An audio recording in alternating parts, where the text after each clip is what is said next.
Benjamin Netanyahu, Prime Minister of the State of Israel. I request protocol to escort His Excellency and invite him to address the Assembly.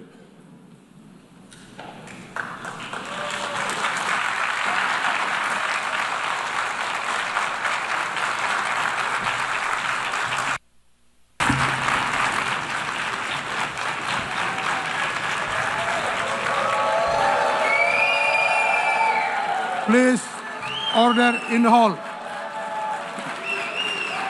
Please, order in the hall.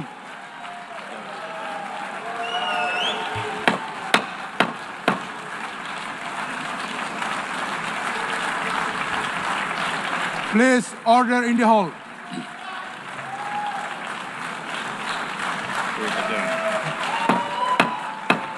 Please, order in the hall.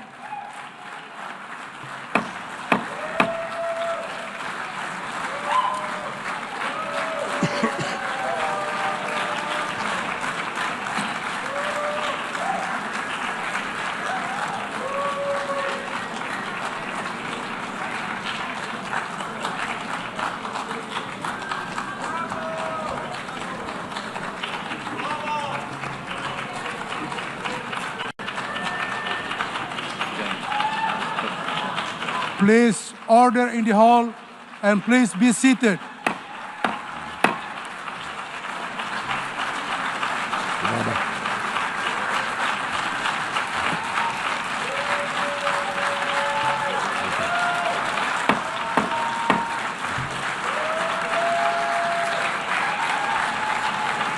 Please, order in the hall.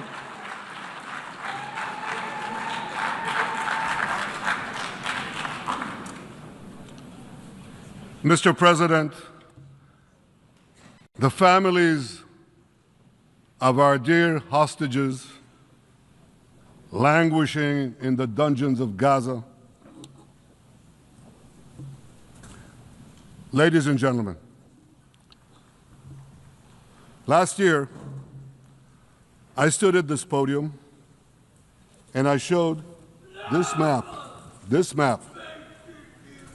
It shows the curse of Iran's terror axis. This axis threatened the peace of the entire world. It threatened the stability of our region and the very existence of my country, Israel. Iran was rapidly developing a massive nuclear weapons program and a massive ballistic missile program. These were meant not only to destroy Israel, they were meant also to threaten the United States and blackmail nations everywhere. From Gaza, Yahya Sinwar dispatched waves of Hamas terrorists.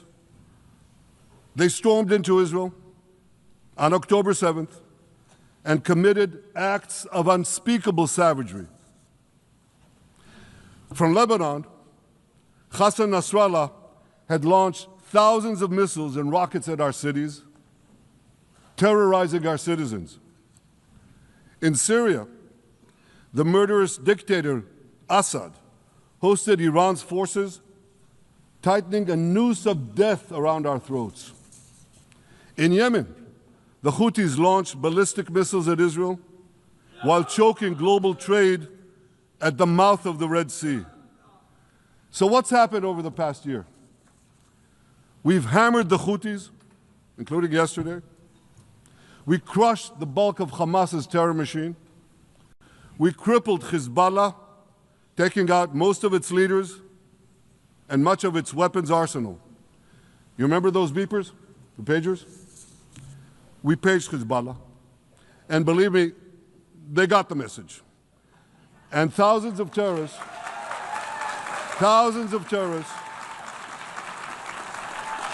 dropped to the ground.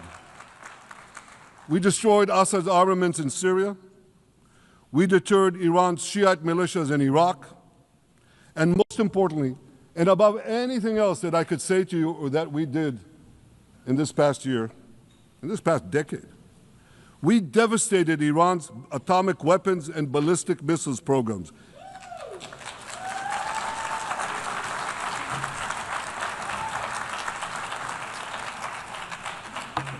So here's where things stand today.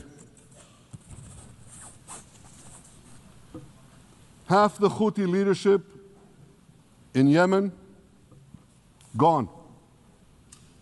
Yahya Sinwar in Gaza, gone. Hassan Nasrallah in Lebanon, gone. The Assad regime in Syria, gone. Those militias in Iraq, well, they're still deterred. And their leaders, if they attack Israel, will also be gone. And for Iran's top military commanders and his top atomic bomb scientist, well, they're gone too.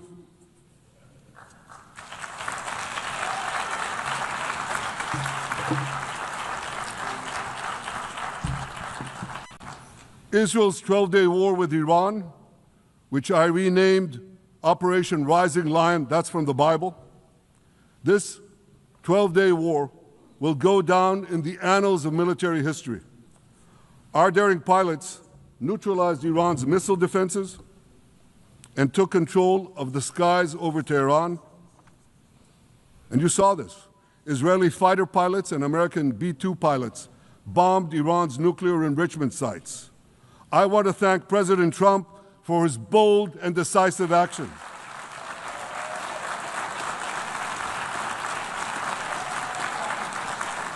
President Trump and I promised to prevent Iran from developing nuclear weapons, and we delivered on that promise.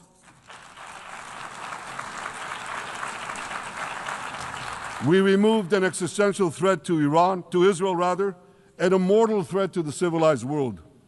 We lifted a dark cloud that could have claimed millions and millions of lives.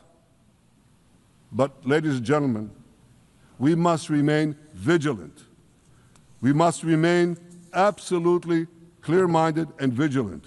We must not allow Iran to rebuild its military nuclear capacities. Iran's stockpiles of enriched uranium, these stockpiles must be eliminated. And tomorrow, UN Security Council sanctions on Iran must be snapped back.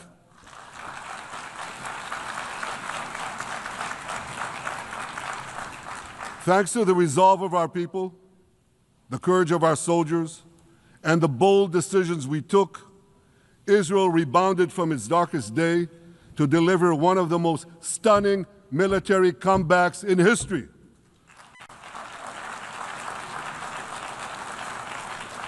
But we're not done yet. The final elements, the final remnants of Hamas are holed up in Gaza City. They vow to repeat the atrocities of October 7th again and again and again, no matter how diminished their forces. That is why Israel must finish the job. That is why we want to do so as fast as possible.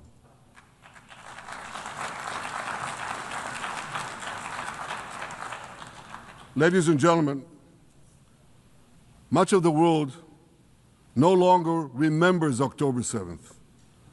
But we remember, Israel remembers October 7th.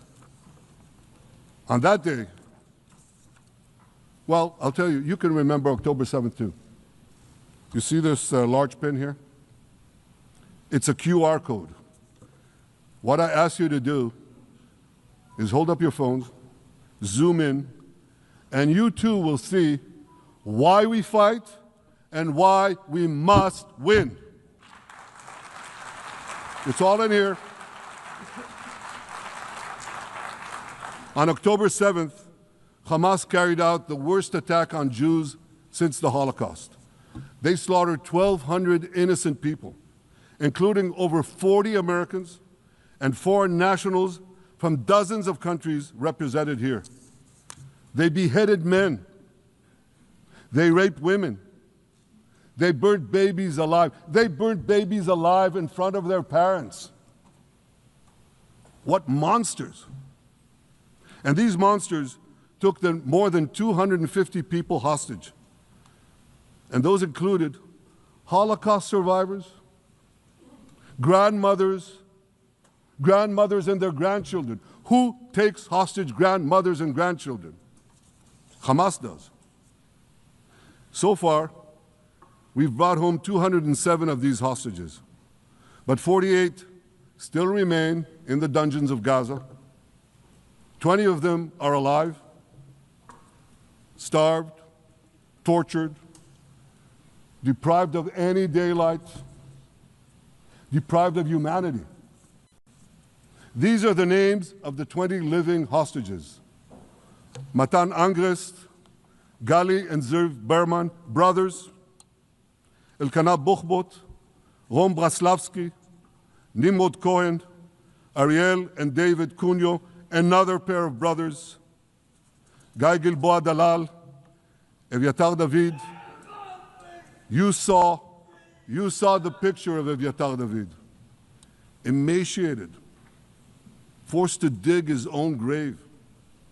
Maxim Herkin, Eitan Horn, Segev Kalfon, Bar Kupperstein, Omri Meran, Eitan Moore, Yosef Chaim Ochana, Alon Ohel, Avinatam Or, and Matan Tsengarker.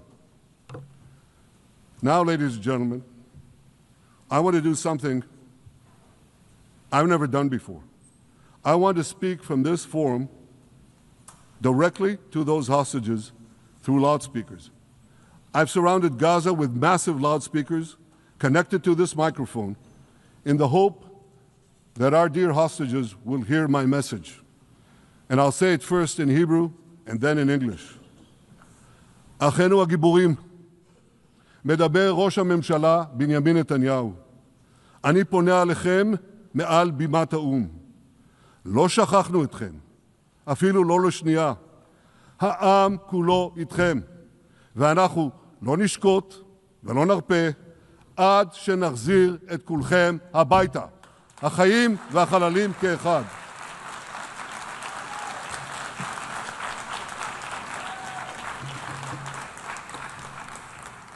Our brave heroes. This is Prime Minister Netanyahu speaking to you live from the United Nations. We have not forgotten you, not even for a second. The people of Israel are with you. We will not falter and we will not rest until we bring all of you home.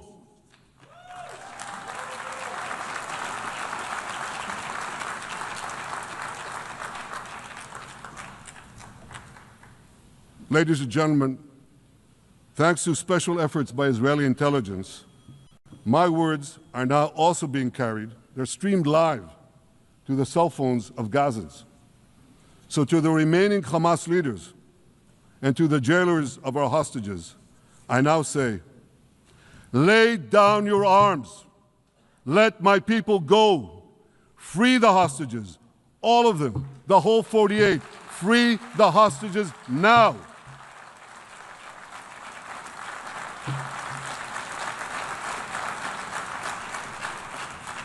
If you do, you will live. If you don't, Israel will hunt you down. Ladies and gentlemen, if Hamas agrees to our demands, the war could end right now. Gaza would be demilitarized, Israel would retain overriding security control, and a peaceful civilian authority would be established by Gazans and others committed to peace with Israel. And of course, you understand that the war in Gaza has affected every Israeli. But I'm sure there are people in New York or in London or in Melbourne and elsewhere who are probably thinking, what does all of this have to do with me? And the answer is everything. Because our enemies are your enemies. So let's do something else. So first at the UN, let's do a pop quiz. And raise your hand if you know the answer. Here's the first question. Who shouts death to America? Is it A, Iran, B, Hamas, C, Hezbollah, D, the Houthis, or E, all of the above? All of the above. Correct. All of the above. Second question. Who has murdered Americans and Europeans in cold blood? Is it A, Al-Qaeda, B, Hamas, C, Hezbollah, D, Iran, or E, all of the above? All of the above. Correct. Again. So here's the point I wanted to make. Our enemies hate all of us with equal venom. They want to drag the modern world back to the past, to a dark age of violence, fanaticism, and terror. I think many of you are already feeling in your own societies the radical Islamist surge. You know, I'm sure you do, you know deep down that Israel is fighting your fight. So I want to tell you a secret. Behind closed doors, many of the leaders who publicly condemn us privately thank us. They tell me how much they value Israel's superb intelligence services that have prevented time and again terrorist attacks in their capitals, time and again saving countless lives. General George Keegan, former head of U.S. Air Force intelligence, once said, "If the United States had to gather on its own the intelligence that Israel gives us, we would have to establish 5 CIAs. 5 CIAs. This past June, when Israel struck Iran's nuclear facilities, German Chancellor Merz admitted the truth. He said, Israel is doing the dirty work for all of us. President Trump understands better than any other leader that Israel and America face a common threat. He showed the world that when Iran and its proxies murder Americans, take Americans hostage, shout death to America, burn American flags, and try to assassinate the President of the United States, not once, but twice. He showed them there is a price to pay for all that.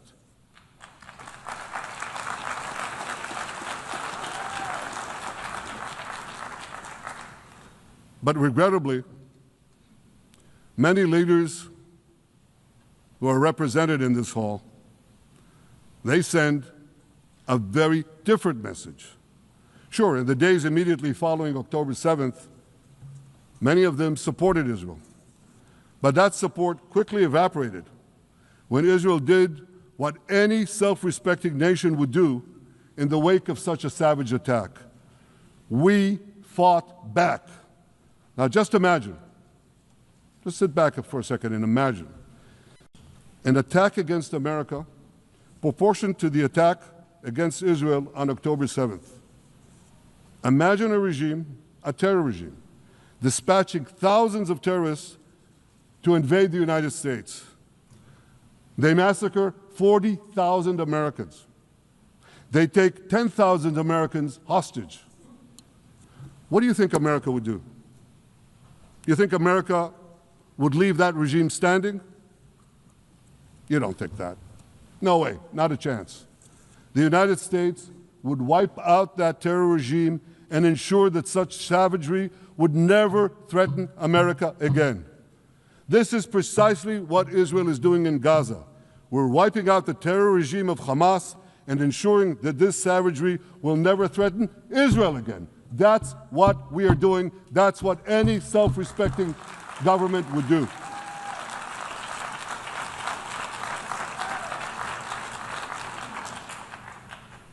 Yet, and it's a yet that I'm sorry to say here, yet over time, many world leaders buckled. They buckled under the pressure of a biased media, radical Islamist constituencies, and anti-Semitic mobs. There's a familiar saying, when the going gets tough, the tough get going. Well, for many countries here, when the going got tough, you caved. And here's the shameful result of that collapse. For much of the past 2 years, Israel has had to fight a seven-front war against barbarism, with many of your nations opposing us. Astoundingly, as we fight the terrorists who murdered many of your citizens, you are fighting us. You condemn us, you embargo us, and you wage political and legal warfare, it's called lawfare, against us. I say to the representatives of those nations, this is not an indictment of Israel. It's an indictment of you. It's an indictment of weak-kneed leaders who appease evil rather than support a nation whose brave soldiers guard you from the barbarians at the gate. They're already penetrating your gates. When will you learn? You can't appease your way out of jihad, and you won't escape the Islamist storm by sacrificing Israel. To overcome that storm, you have to stand with Israel. But that's not what you're doing. As the prophets of Israel foretold in the Bible, you've turned good into evil and evil into good. Now I want to drill down on this. Take the false charge of genocide. Israel is accused of deliberately targeting civilians. Ladies and gentlemen, the opposite is true. The head of urban warfare studies, Colonel John Spencer, he's perhaps the world's greatest expert on urban warfare. And he says, Israel is applying more measures to minimize civilian casualties than any military in history. And because we're doing that, the ratio of non-combatant to combatant casualties is less than 2-to-1 in Gaza. That's an astoundingly low ratio, lower than NATO's wars in Afghanistan and Iraq, especially when you consider that Gaza is one of the most densely populated urban areas on Earth. It has hundreds of miles of terror tunnels underground, and it has countless terror towers above ground, and thousands of terrorists embedded in the tunnels and in these towers in civilian areas. If you want to see what measures Israel takes to avoid civilian casualties in this war, just look at what we're doing now in Gaza City, the last Hamas stronghold, one of the two last strongholds. For 3 weeks, Israel dropped millions of leaflets, sent millions of text messages, and made countless phone calls urging civilians to leave Gaza City before our military moves in. At the same time, Hamas implants itself in mosques, schools, hospitals, apartment buildings, and tries to force those civilians not to leave, to stay in harm's way. And it often threatens them at gunpoint if they try to do so. For Israel, every civilian casualty is a tragedy. For Hamas, it's a strategy. Hamas uses civilians as human shields and as props in its sick propaganda war in Israel, against Israel, a propaganda war that the Western media buys hook, line, and sinker. Now, despite Hamas's threats, close to 700,000 Gazans, almost 750,000, have already heeded our calls and moved to safe zones. Now I want to ask you a simple question, a simple, logical question. Would a country committing genocide plead with the civilian population it is supposedly targeting to get out of harm's way? Would we tell them, get out, if we want to commit genocide? We're trying to get them out. And Hamas is trying to keep them in. And this charge is so baseless. The comparison to genocide, wholesale slaughter of populations. What, did the Nazis ask the Jews to leave, kindly leave, go out? Did others, you want me to name all the genocidal leaders of history? Just go one by one. Did anyone do this? Did they say, get out so we can come in? Of course not. So the truth has been turned on its head. Hamas, a genocidal terrorist organization whose charter calls for the murder of all Jews on the planet. This genocidal organization is given a pass. It's barely mentioned. While Israel, which does everything it can to get civilians out of harm's way, Israel is put in the dock. What a joke. You want to hear another one? Israel is accused of deliberately starving the people of Gaza when Israel is deliberately feeding the people of Gaza. Since the beginning of the war, Israel has let into Gaza more than 2 million tons of food and aid. That's 1 ton of aid for every man, woman, and child in Gaza. Nearly 3,000 calories per person per day. Some starvation policy. If there are Gazans who don't have enough food, it's because Hamas is stealing it. Hamas steals it, hoards it, and sells it at exorbitant prices to fight its war machine. Last month, even the UN, not exactly a supporter of Israel. You're supposed to laugh, by the way. Last month, even the UN admitted that Hamas and other armed groups looted 85% of the trucks. That's why you have deprivation. Those who peddled the blood libels of genocide and starvation against Israel are no better than those who peddled blood libels against the Jews in the Middle Ages when they falsely accused us of poisoning wells, spreading plague, and using the blood of children to bake Passover matzahs. Anti-Semitism dies hard. In fact, it doesn't die at all. It just keeps coming back with its libelous lies, refurbished, regurgitated over and over again. And I want to tell you something else. These anti-Semitic lies, they have consequences. In recent months, Jews have been assaulted in Canada, Australia, Britain, France, the Netherlands, and elsewhere. Here in America, an elderly Holocaust survivor was burned to death in Colorado. And a beautiful young couple from the Israeli embassy in Washington was brutally gunned down right in front of the Holocaust Museum there. Thankfully, President Trump's administration is forcefully fighting the scourge of anti-Semitism, and every government here should follow its lead. But instead, many do the opposite. They actually reward the worst anti-Semites on earth. This week, the leaders of France, Britain, Australia, Canada, and other countries unconditionally recognized a Palestinian state. They did so after the horrors committed by Hamas on October 7th. Horrors praised on that day by nearly 90% of the Palestinian population. Now, let me say that again. Nearly 90% of Palestinians supported the attack on October 7th.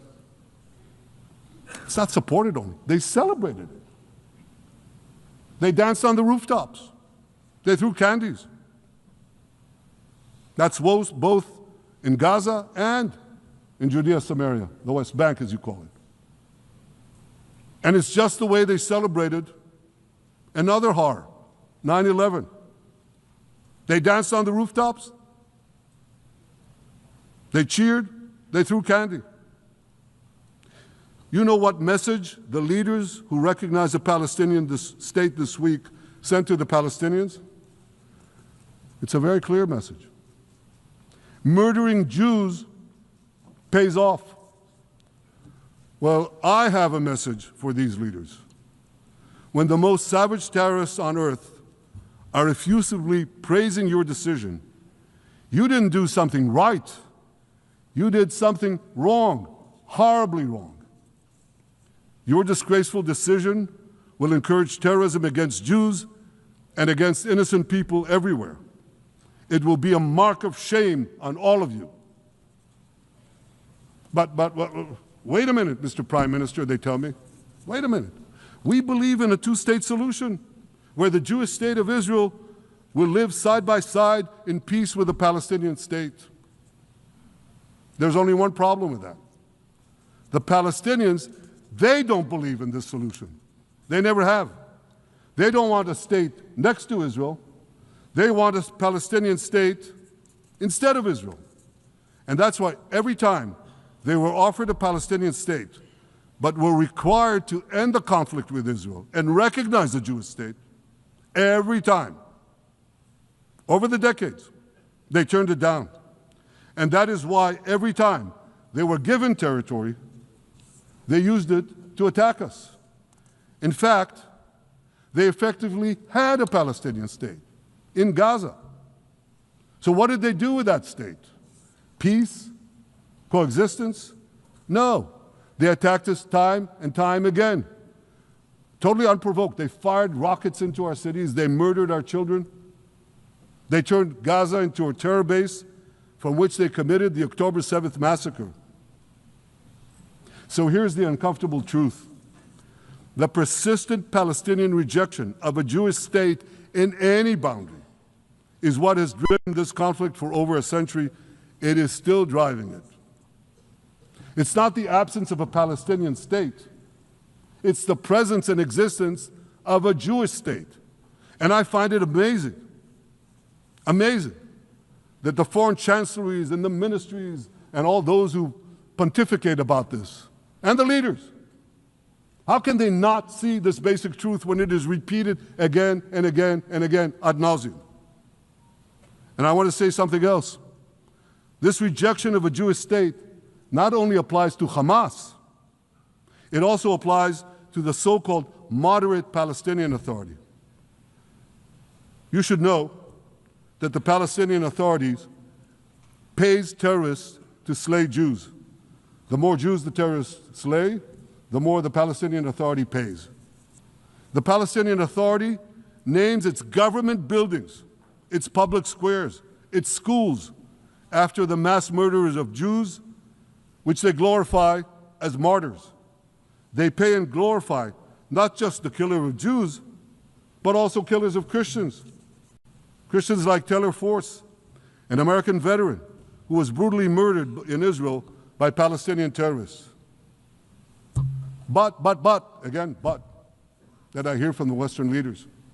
They tell me, the PA promised us it will reform. And I know this time, Prime Minister, it will be different. Yeah, right. We've heard these promises for decades. They always promise. They never deliver. Because you see, the Palestinian Authority is corrupt to the core. They haven't held elections in 20 years. They use the same textbooks as Hamas, exactly the same textbooks. They teach their children to hate Jews and destroy the Jewish state. And Christians don't fare much better. When Bethlehem, the birthplace of Jesus, was under Israeli control, 80% of its residents were Christians. But since the PA took control, that number has dwindled to under 20%. These are the people you want to give a state to? What you're doing is giving the ultimate reward to intolerant fanatics who perpetrated and supported the October 7th massacre. Giving the Palestinians a state 1 mile from Jerusalem after October 7th is like giving Al-Qaeda a state 1 mile from New York City after September 11th. This is sheer madness. It's insane, and we won't do it.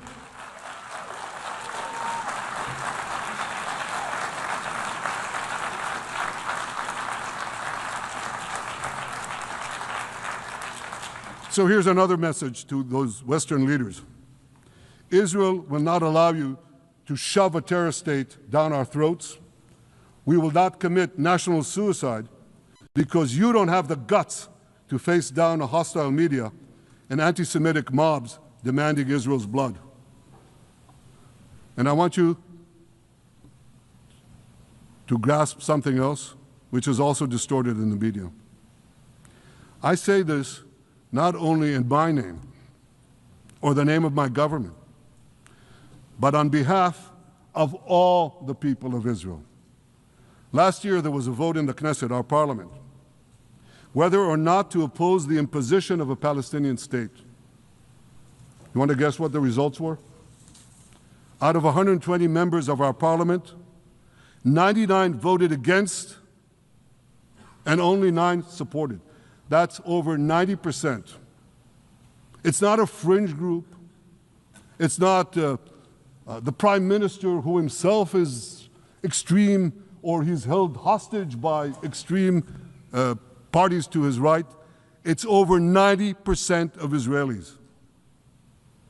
My opposition to a Palestinian state is not simply my policies or my government's policy.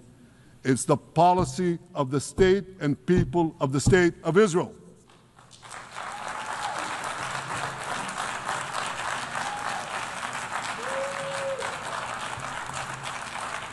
Western leaders may have buckled under the pressure. And I guarantee you one thing, Israel won't.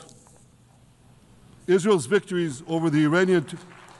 Thank you, I know you won't too, that's good. Israel's victories over the Iranian terror axis have opened up possibilities for peace that were unthinkable 2 years ago.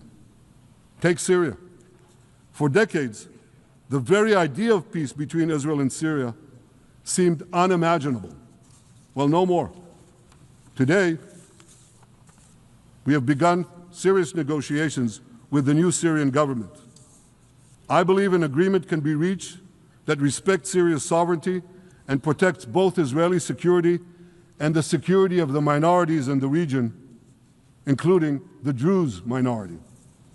From the founding of Israel, Jews and Druze have been brothers in arms. We have fought together, we've bled together, we built our lives together. When I was a young commander in Israel's Special Forces, my own life was saved by the invaluable advice given to me by a great friend, Salim Shufi, a heroic Druze IDF veteran. And that's why I couldn't sit idly by, nor could Israel sit idly by, while the Druze were being slaughtered by jihadists.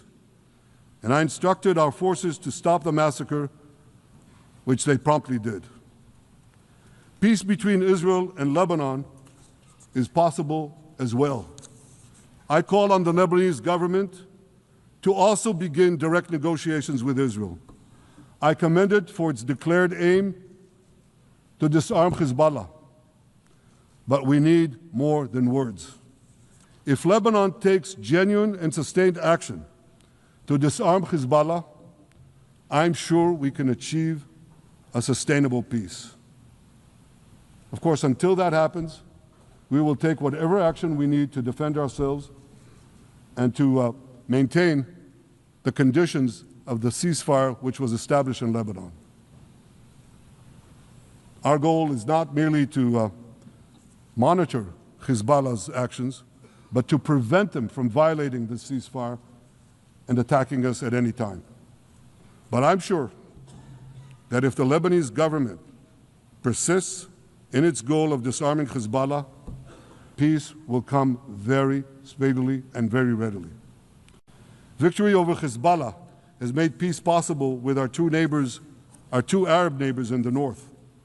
Victory over Hamas will make peace possible with nations throughout the Arab and Muslim world. Our victory would lead to a dramatic extension and expansion of the historic Abraham Accords, which President Trump brokered between Arab leaders and myself 5 years ago. And I took note, as I'm sure you did too, of the encouraging words spoken here by the President of Indonesia.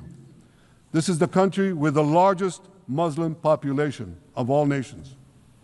And it's also a sign of what could come. Forward-looking Arabs and Muslim leaders know that cooperating with Israel will provide them with groundbreaking Israeli technologies, including in medicine and science, in agriculture and water, in defense and AI, and so many other fields. I believe that in the coming years, the Middle East will look dramatically different. Many of those who wage war on Israel today will be gone tomorrow. Brave peacemakers will take their place. And nowhere will this be more true than in Iran. The long-suffering Iranian people will regain their freedom. They will make Iran great again. And our two ancient peoples,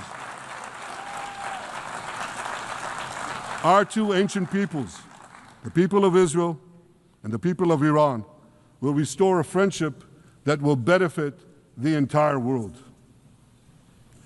Ladies and gentlemen, the horrors that happened on one dark day, October 7th, those horrors happened countless times during the centuries of my people's exiles among the nations. Jewish blood was cheap. Jews were killed with impunity. We had to beg others to defend us. The rise of Israel did not mean that the attempts to destroy us would end. It meant that we could fight back against those attempts. And that is exactly what Israel has done since October 7th. Our sons and daughters fought like lions. Our brave soldiers donned their uniforms and rushed into battle. They were armed with the dreams of the 100 generations of Jews who came before them. The dream of living as a free people in the land of Israel, our beloved homeland for more than 3,000 years. The dreams of living in our own independent state. The dream of having an army to defend ourselves. And the dream of being a light unto the nations, a beacon of progress, ingenuity, innovation, for the benefit of all humanity. On October 7th, the enemies of Israel tried to extinguish that light. 2 years later, the resolve of Israel and the strength of Israel burned brighter than ever. With God's help, that strength and that resolve would lead us to a speedy victory and to a brilliant future of prosperity and peace. Thank you very much.